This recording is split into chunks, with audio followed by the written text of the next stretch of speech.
प्यारे मित्रों, परमात्मा ने जो भी काम, क्रोध, लोभ, मोह बनाया है, ये जीवन का अंग है। लेकिन जब ये सीमा के अंदर रहेगा तो कल्याणकारी होगा, और सीमा से अधिक जब हो जाएगा तो यही हमारे लिए घातक हो जाता है। इसलिए क्रोध, आज हर प्राणी के अंदर क्रोध है।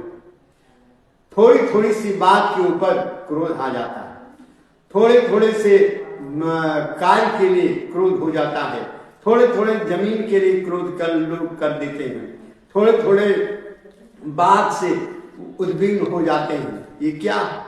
ये केवल अज्ञानता। जब ज्ञान हो जाएगा तो क्रोध की कमी हो जाएगी।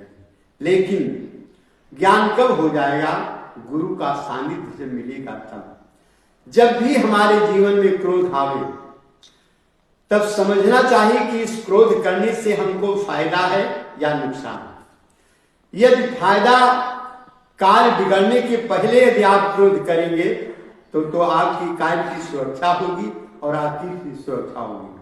और यदि कार्य हो जाने के बाद में क्रोध करते हैं तो उस क्रोध का कोई भी परिणाम नहीं होगा, ना अच्छा होगा ना बुरा होगा। इसलिए व्यक्ति को क्रोध आने के पहले अपने सद्गुरु का ध्यान करना चाहिए कि हे गुरुदेव, हमारी रक्षा करें और हमको इस क्रोध से बचाएं।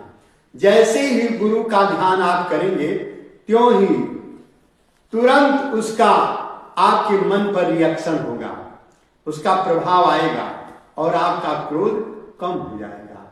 क्योंकि जब सोच में पड़ जाएंगे तो क्रोध कम हो जाएगा, और यदि सोच नहीं उतावला होकर के कार्य करेंगे तो क्रोध परिणामदायी हो जाएगा।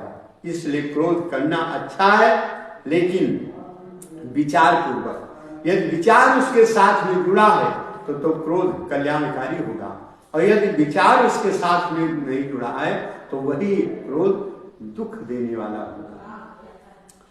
लेकिन यदि अध्यात्म की दृष्टि से विचार किया जाए तो उस दृष्टि से आप किसी के ऊपर क्रोध नहीं कर सकते, क्योंकि जो भी हो रहा है वो भगवत इच्छा से हो रहा है।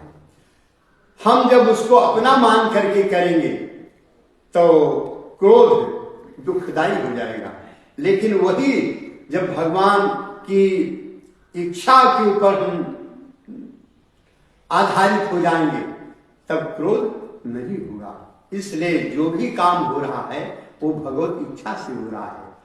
जब इच्छा मान करके आप अपने जीवन में उतारेंगे तो क्रोध नहीं आएगा और आप क्रोध से बच जाएंगे।